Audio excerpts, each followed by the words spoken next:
तत्सवितुर्वरेण्यं भर्गो देवस्य धीमहि धियो यो नः प्रचोदयात्।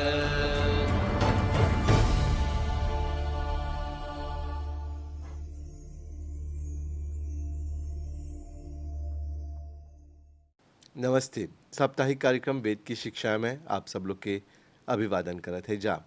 परमपिता परमेश्वर से प्रार्थना है कि आप जहाँ भी होइबा, जैसे भी होइबा, स्वस्थ होइबा, तंदुरुस्त होइबा और हमनी के साथ जुड़ गल होइबा।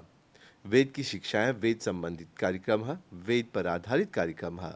वेद के निचोड़ लेकर तोहर सामने विषय बनाकर आइला जा, ताकि तोहर मन में कोनो संशय ना रही। वेद एगो ऐसन ग्रंथ से कब्जा बोली, 4 गो बातें, 4 गो वेद उच्च जीवन के 4 गो स्तंभ है, जीवन के आधार है और जीवन के जो सार्थक मार्ग बा ओकर पर चले खातिर पहला वेद से मार्गदर्शन प्राप्त करे। आज देखब जा कि परमात्मा और वेद के बीच में कौन संबंध बा और जब हमेशा जोन बातें हमनी के मन में एगो संशय उठेला कि परमात्मा हा के कहाँ रहेला, कैसन बा, कितना कान बा, कितना आँख बा, कितना गोड़ बा, ये सब जोन संशय तोहर मन में बा आज ओके दूर करब जा आर्य सभा मॉरिशस के प्रतिनिधि पंडिता सोलिक जी के साथ। पंडिता जी नमस्ते। नमस्ते धर्म जी। कार्यक्रम में तोहर अभिवादन है। धन्यवाद। और बड़ी किसी बोला विस्तार से आप लोग समझावेला जा वेद के जो तत्व है। आज देखब जा कि परमात्मा और वेद के बीच में कौन संबंध है।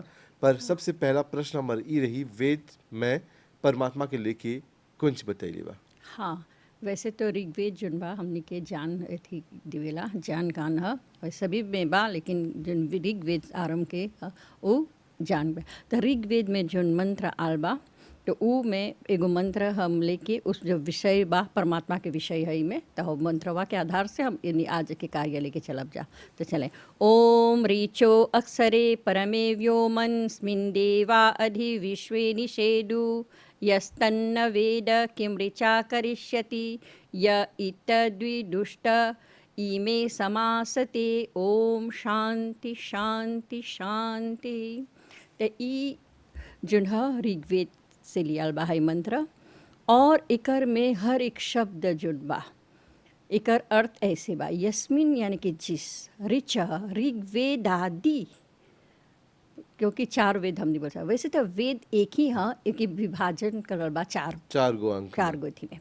तो पहला जो है ऋग्वेद जान के है, तो उनमें बोलल बला ऋग्वेद आदि वेद मात्र से प्रतिपादित, यानी कि जो कुछ हमने बोले जाते जा अपन शब्द में नहीं बोलत है जा, अपन विचार नहीं देवत है जा, ये वेद में प्रतिपादित बा। वेद के आधार से परमात्मा हमनी के जो ज्ञान देले हवन तो वही ज्ञान से हमनी परमात्मा के जाने ल जा। तो वही बोलल बा उ में कौन सी बा, अक्षरे, अक्षरे नाश रहित, जैसे वर्ण जोन है अक्षर बोली ल जा अ आ इ ई, एका नाश नहीं सकेला होवे, क्योंकि यही तो आरंभ है। एकरे से यानी कि जो स्वर और व्यंजन जोन है एकरे आधार पर पूरा वेद जोन है, जितना भी ज्ञान हमने के प्राप्त होएला सब एकरे आधारित रहेला। हाँ, यानी कि इकर नाश नहीं सकेला। अक्षर विशेषकर जैसे कि अ आ इ ई, इकर ई कोई के सहायता से नहीं बोलल जाला, ई स्वयं में हमनी ओके बोले सकेला जा। लेकिन जैसे व्यंजन बा ओके स्वर के आधार पर, यानी कि स्वर के सहारा लेके, जैसे क बोली सा त क में अ बा, का बोली जाता का में आ बा, ऐसे कर कर के की सब में एगो अलौकिक हाँ, बा। ओकर में स्वर यानी कि स्वर से आधार से जुड़ल बात पर ओकर में। जैसे बोले सा स्वर जो है उ स्वयं में राजा है, ओकर में ओके कोई के सहारा की आवश्यकता नहीं है। परंतु व्यंजन स्वर के सहारा के बिना क नहीं सकब सा बोले, अ नहीं बोलब सा त क नहीं हो सकब सा बोले, हलन त क बोलब सा, लेकिन क हाँ, ये तो ई कारण से तो बोलल गल बा कि उ कैसन बा हो परमपिता परमात्मा। जब वेद में हमने के है बतावल बा कि नाश रहित बा, यानी कि ओकर नाश नहीं होवेला, और परम उत्तम बा, उत्तम बा, और आकाश के भी व्योमन, आकाश के बीच में व्यापक परमेश्वर, परमेश्वर आकाश यानी कि जहाँ पर खाली चारों ओर परमात्मा बा। परमात्मा को स्थान पे नहीं बा जहाँ से किसी बोल से जाने ले जा परमात्मा बा है जा नहीं बा। जैसे कि हमने बोली ला जा परमात्मा के जाने चाहे ला जा तब बोल बा कन कन में जो रमा है हर दिल में है समाया उसकी उपासना ही, उसकी उपासना ही कर्तव्य है बताया। कन कन में जो रमा है, कन कन में जो रमा है। तो जैसे आप बोला कन कन में जो रमा है, तो यदि परमात्मा के जाना चाहब सा तो हमने के चला जाने कि वो कन कन में बा, हर एक वस्तु में, हर एक इति में बा। तो वो विश्व देवा, यानी कि वह विश्व के देव है, वह परमपिता परमात्मा समस्त विश्व में प्रचलित बा, विश्व में व्यापक बा। कन कन में जैसे बोली जा व्यापक बा, तो जहाँ सोचत है जाता वहाँ परमात्मा बा। यदि हम उनके जाने चाहते जा तो हमने के इस प्रकार चला जाने के परमात्मा के। तो जिन प्रकार से हमनी लौकिक है जा, हमर दुगो आँख बा, हाँ। दुगो कान बा, दुगो नाक के छेद बा, मुख बा, परमात्मा के ऐसनियों का रूप बा। नहीं, यदि परमात्मा वो हमने के जैसे अवयव बा, हमने के शरीर के अंग बा, तो ई प्रकार रही तो एक ही स्थान पर रही ना। जोन में रूप बा तो वो एक ही स्थान पर रहेला, जेका रूप नहीं रहेला। जैसे आकाश के हमने रूप नहीं सकब सा देवी, तो आकाश जोन है वो व्यापक बा। तो परमात्मा की भी यानी कि आकाशवत बोलल गल बा, यानी कि वो व्यापक बा, हर चीज़ में बा। तो ओही से बोलल जाला जोन ओकर में के समाल बा, देवा ह। देव जोन देव ह, जोन देवी होला बा, पृथ्वी, सूर्य, चंद्रमा आदि, ये लोग देव ह, देवतावन जा। ये लोग कुछ में हो आकाश में समावल जा और परमात्मा में समावल जा, क्योंकि परमात्मा है संसार में समावल बा और ई लोग भी हो संसार में हवन जा, व्याप्त हवन जा। जैसे कि पृथ्वी जोन बा यही में बा, सूर्य जोन बा, ये सब बा, यानी कि ये सब देव हवन जा, देवे होला हवन जा। और ये लोग कैसे बोला जाला, अधिनिषेधु, आधे रूप से स्थित। आधे यानी कि उनका आधार ही आकाश है। आकाश नहीं रही तो हमने भी नहीं रह सा, तो आकाश ही सबके आधार है। कौन प्रकार से उदाहरण के तौर पर बताओ। मतलब कि जहाँ पर खालीपन बा, जहाँ खाली रहेला तो हो जे तू सब बच जाए ना। अब तू यहाँ बैठल हो, हम सकब हो स्थानवा में आई नहीं सकब आई, क्योंकि यहाँ खाली नहीं बा। तो खाली जो ना आकाश के बोला जाला, तो आकाश जहाँ खाली है तो हौजे सकल जा तू सब अपन जगह बनाई। और जहाँ खालीपन नहीं बा तो वहाँ तो अपन जगह नहीं सकबा बनाए। यही से बोला जाला आकाश में तो परमात्मा जो है वो तो व्याप्त बा और वो कैसे बोला जा निराकार बा। वो कारण से वो स्थान नहीं लेवेला, हमरे में बा, तोहर में बा, है मेज में बा, है कुथी में बा, सब कुछ में बा परमात्मा, लेकिन वो स्थान नहीं ले ले बा। वो निराकार बा, सर्वशक्तिमान बा। तो ई कारण से वो सगरो बा, लेकिन हमनी सर्वव्यापी। हाँ, सर्वव्यापी है, और वो व्यापक बा और हमनी व्याप्य है सा। व्यापक और व्याप्य में कौन चीज़ बा, व्यापक यानी कुछ चारों बा, हमनी ओकर में है जा, ऐसे है। तो ई कारण से बोला जाला हो परमात्मा जो है मंत्र के आधार से वही परमात्मा के जे नहीं जानेला। तो कैसे नहीं जानी, यानी कि जब वो चार वेद के नहीं जानेला, जब वो वेद के नहीं जानेला तो ज्ञान ओके नहीं मिलेला, और ज्ञान जब नहीं मिलेला तो वो कर्म भी नहीं सकेला अच्छी तरह से कर्म करे। वेद के आधार से वो कर्म नहीं, ज्ञान पूर्वक कर्म नहीं करेला, और वही तब उपासना नहीं सकी करे।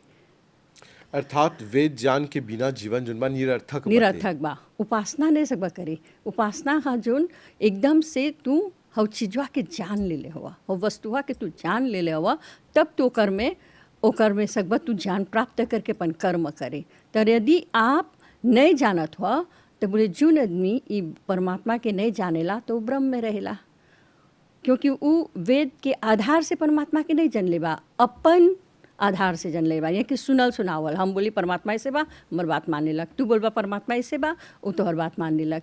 तो ई कारण से बोले जो नदमी है सब जोन जीव जोन बा, वो जीव के नहीं जानी है, संसार के नहीं जानी है, जितना चीज़ बा है संसार में वेद के आधार से नहीं जानी, तो हमेशा अंधकार में भटकी रही, क्योंकि वो निश्चित रूप से नहीं जाना था।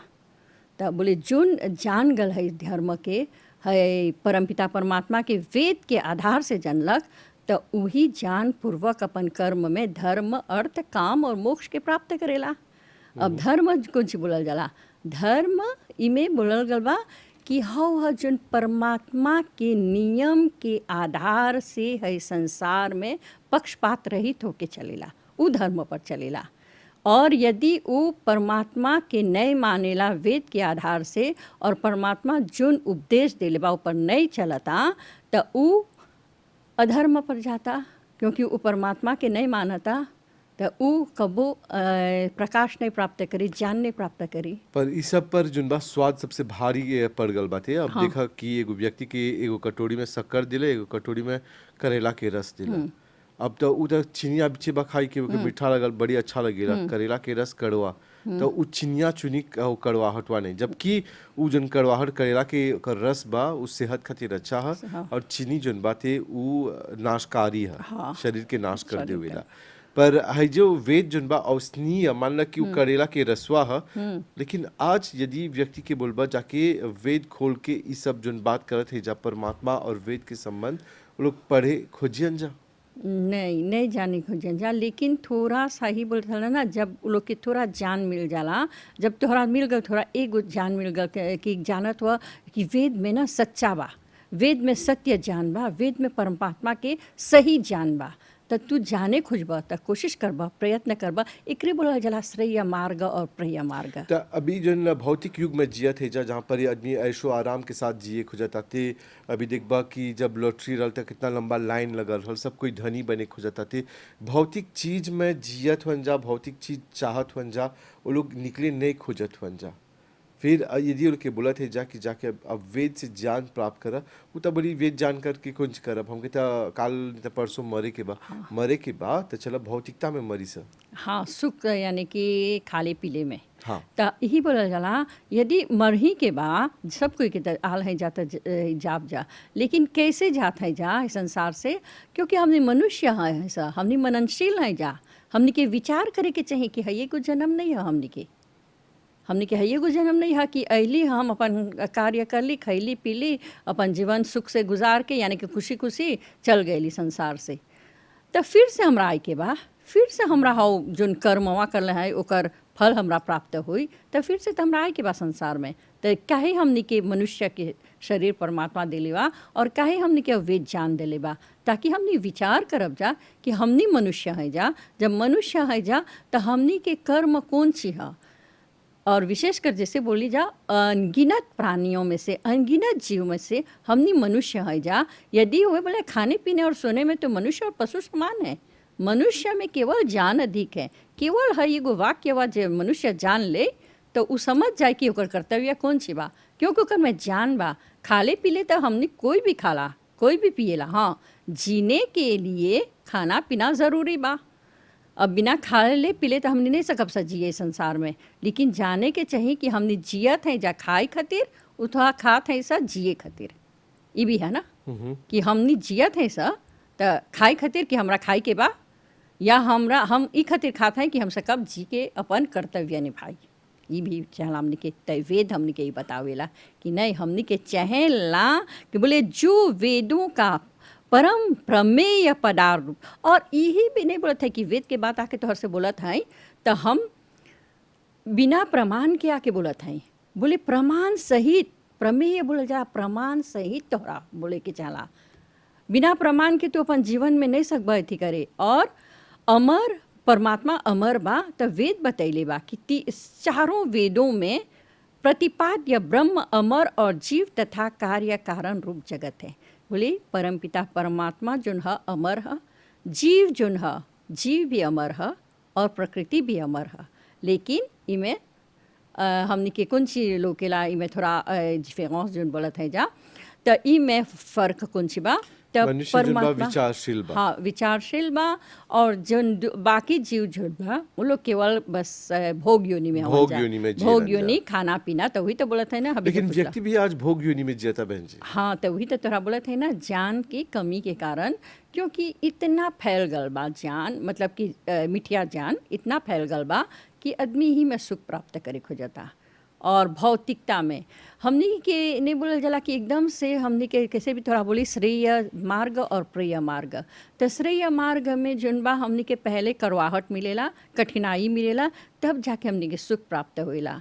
अभी जब हमने वेद की बात बतियाते जा तो हमने के एगो प्रसन्नता, एगो आनंद प्राप्त होता, क्योंकि हमने सत्य पर जाते सा और परमात्मा के कब जानत है ऐसा कैसे जन ली जा, जब हमने वेद पढ़ ली जा तब जन ली जा कि हो परमपिता परमात्मा कैसन बा, वो कैसे व्याप्त बा है संसार में। तो हये श्रेय मार्ग है जहाँ पर हमनी इते बोला एगो छोटा सा ना कदम बढ़ाइले हैं जाबी, लेकिन एके आनंद प्राप्त करे खातिर बहुत लंबा सफ़र करे के बा। परंतु प्रेय मार्ग जैसे जैसे निकल ली, एगो दुकान में घुस ली या थोड़ा सा ना इधर उधर गईली, हमरा भौतिक चीज़ मिलल खरीद ली, हमर मन के प्रसन्न कर लेली, तो ई तो प्रेय मार्ग है। लेकिन जब घरे गईली हवे चीज़वा लेके गईली, अब सोचत है ये चीज़वा के रखब कहाँ, स्थान नहीं बा, खरीदे के तो खरीद लेली, हमार मन की इच्छा पूरा कर लेली, परंतु ये एगो बोझ बन गल। अब काहे बोझ बन गल, वो चीज़वा रखे के जगह नहीं बा, रखे के जगह नहीं बा, और घर में काफ़ी चीज़ बा ऐसन जो अभी प्रयोग नहीं हुआ था। परंतु हम सोचली हई मानिए हमने जब रसोई ही के देखब था, रसोई में इतना चीज़ खरीद दे जा, जब एगो के लीजिए था है तो नहीं छोटा बा तो तनी बड़ा खरीद ला, जब बड़ा कहते ये बहुत बड़ा बा, अब तनी सा दूसरा छोटा, ऐसे कर करके हमने भर दिला जा।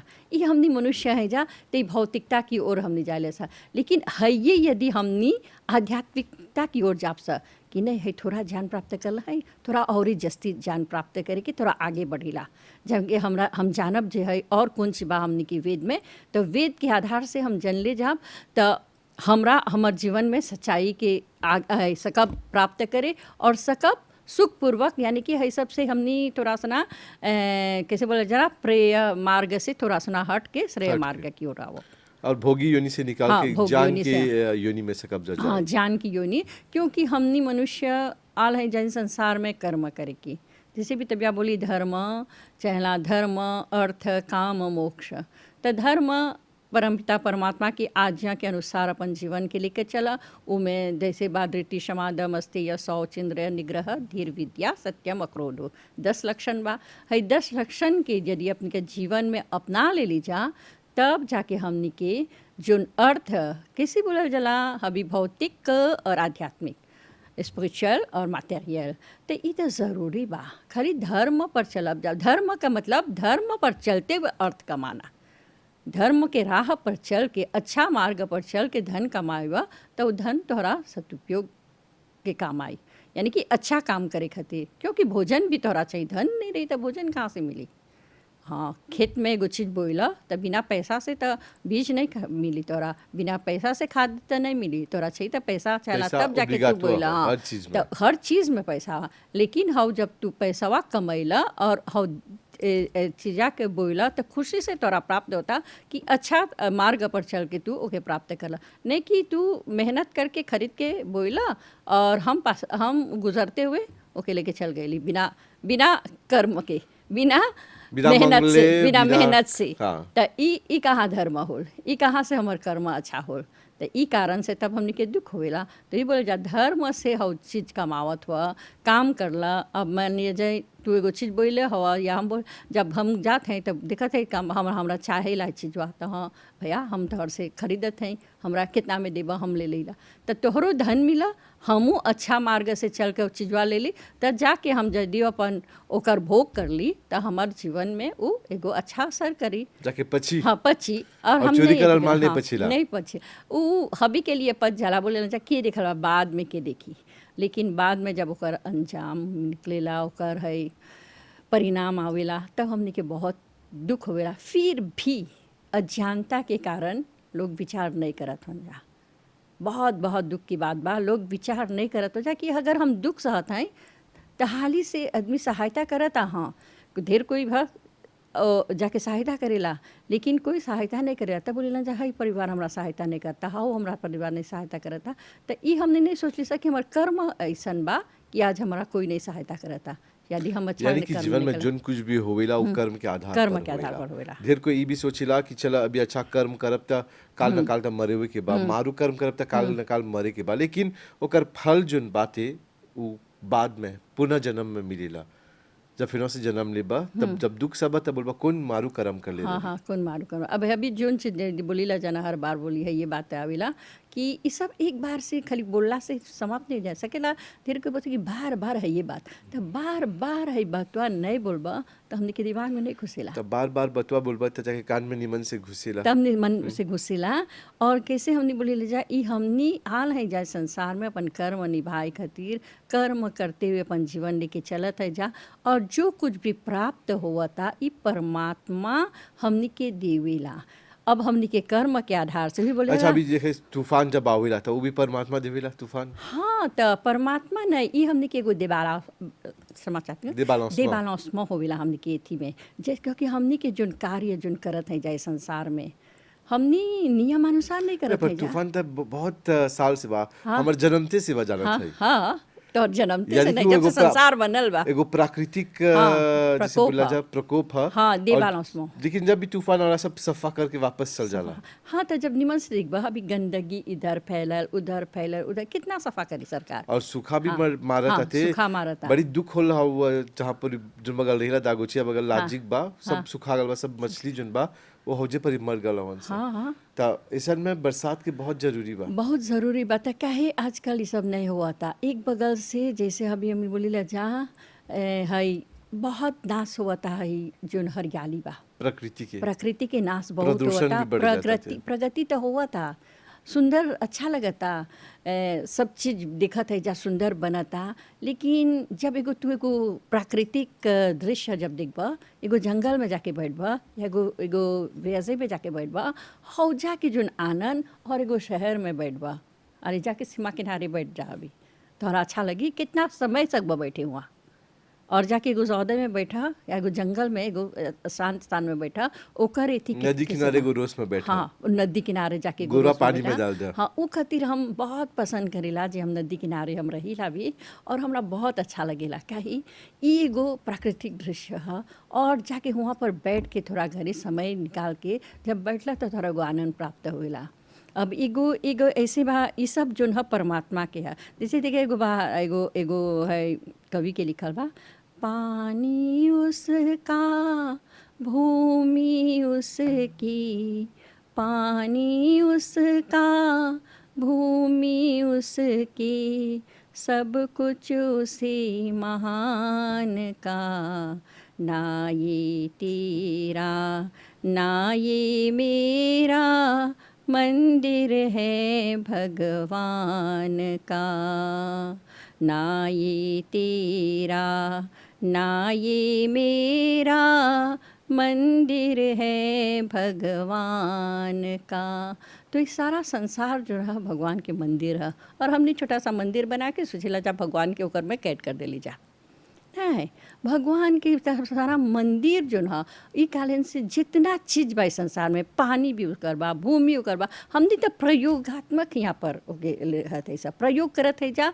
हमनी के नदी बा, नदी के यदि हमनी साफ सुथरा नहीं रखब जा, भूमि के ज़मीन के हमनी उपजाऊ नहीं बनावब जा, तो हमनी के फल नहीं प्राप्त हो। और ये भी है ना, परमात्मा मनुष्य के धरती पर विदा करे से पहले ओकर सब जरूरत के चीज विदा हाँ, कर दिले ई तो बा। बहुत जरूरी बा। जैसे तू एगो पिता हुआ विवाह करला, अपन संतान के संसार में लावे से पहले ओकर सब तैयारी कर देवेला, ओकर कपड़ा खरीद देला, ओकर जितना चीज आवश्यकता के ओकर जैसे है, बेसु। हाँ हाँ, जोन चीज आवश्यकता बा अभी ओकर खातिर तू खरीद के तैयारी कर देला। नहीं, अब लड़का जब चलाए तो अब गईला कपड़ा खोजे, अब जाता दूध खोजे, अब जाता एक चीज नहीं।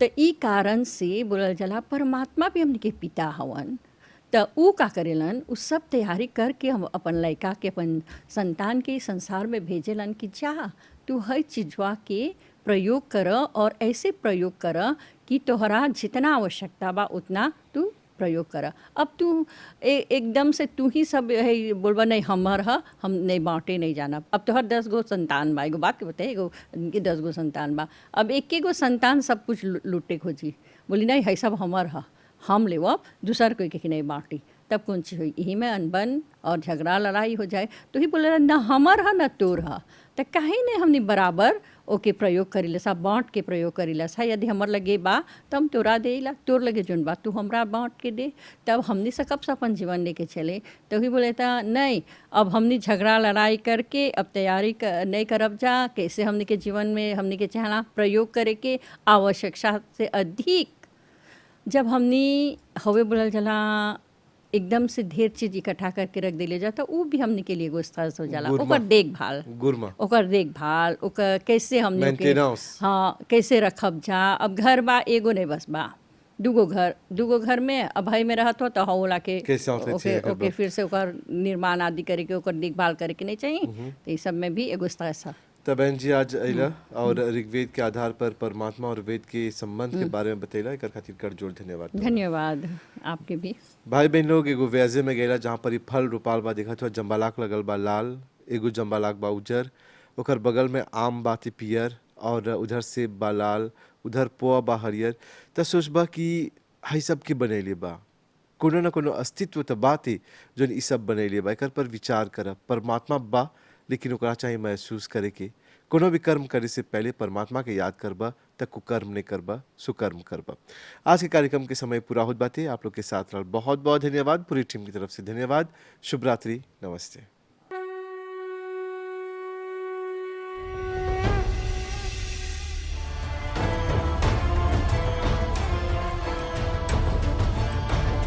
ॐ भूर्भुवस्सुवः तत्सवितुर्वरेण्यं भर्गो देवस्य धीमहि धियो यो नः प्रचोदयात्।